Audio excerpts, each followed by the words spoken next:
The Fokker D6 by Roden, coming up next on Monster Hobbies, What's in the Box?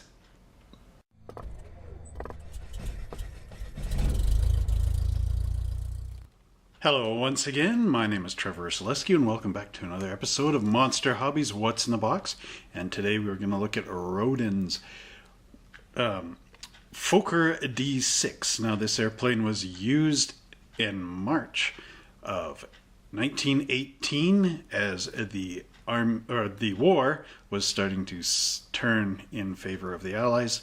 This plane came out to try to take down the Allied air armada, and it was proven to be a decently successful airplane, and it was used in the German frontline air defense.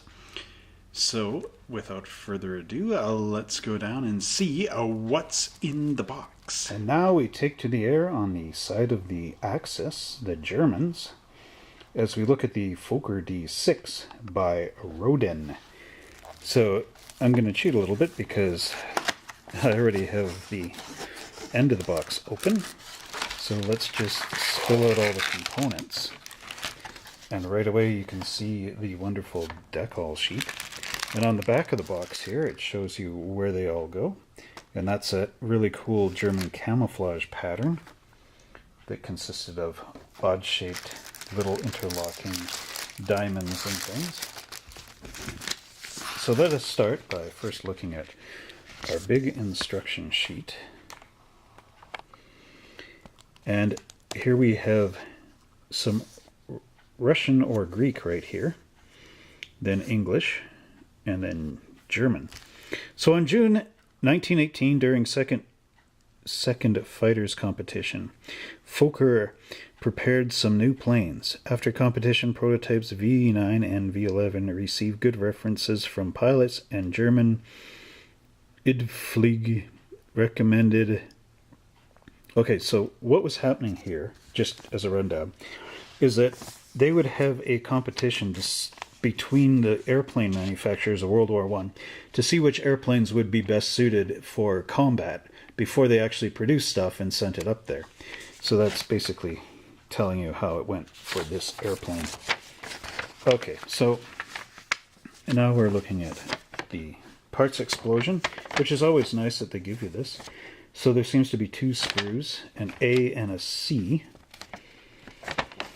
And here's how everything goes together. So there's quite a lot of parts. The machine guns are individual. All the controls for the pilot are individual.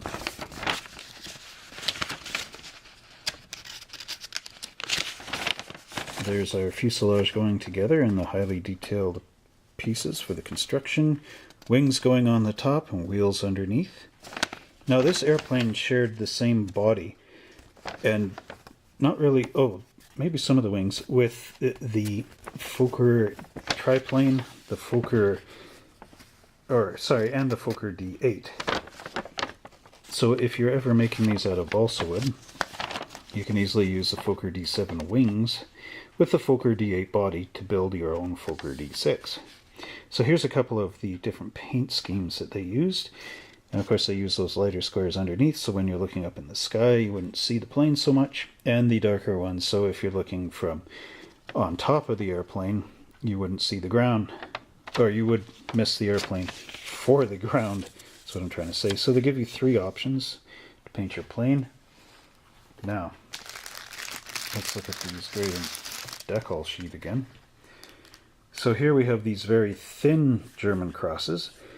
There apparently was, if you go on to Wings Palette, which is a website, Wings Palette, you will see some paintings of different airplanes. And the Germans had 4 or 5 different cross patterns during World War I that they're experimenting with. So these really thin, narrow ones are toward the end of the war, 1918 style.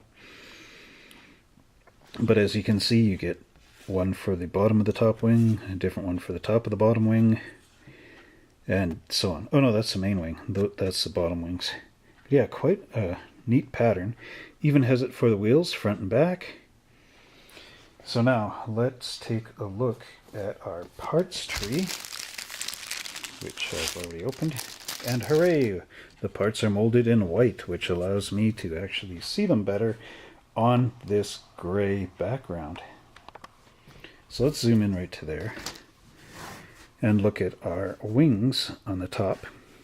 And as you can see, there's some nice ribs in here. There is a bit of flash on this model, unfortunately, but the detail is, well, a bit soft, I'd say. There doesn't seem to be any of those sink marks right in the wings, like in some of the Airfix kits and the Academy kit. In fact, I see none at all.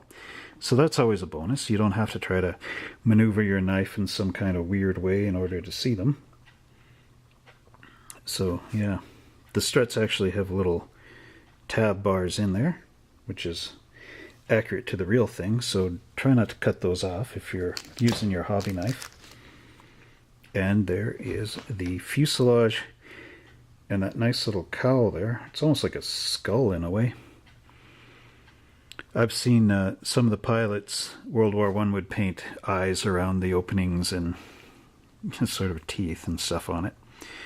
There's quite some interesting detail under here. A little bit of the ribbing that we've seen in some of the other model airplane kits. There is no pilot, but there is a seat. So again, this would be set in a hangar. Now you're going to have to be careful cutting these little tiny tab things out of here. Try not to break them when you clip your knife off. And you actually get two different propellers. It's the pitch on the blades.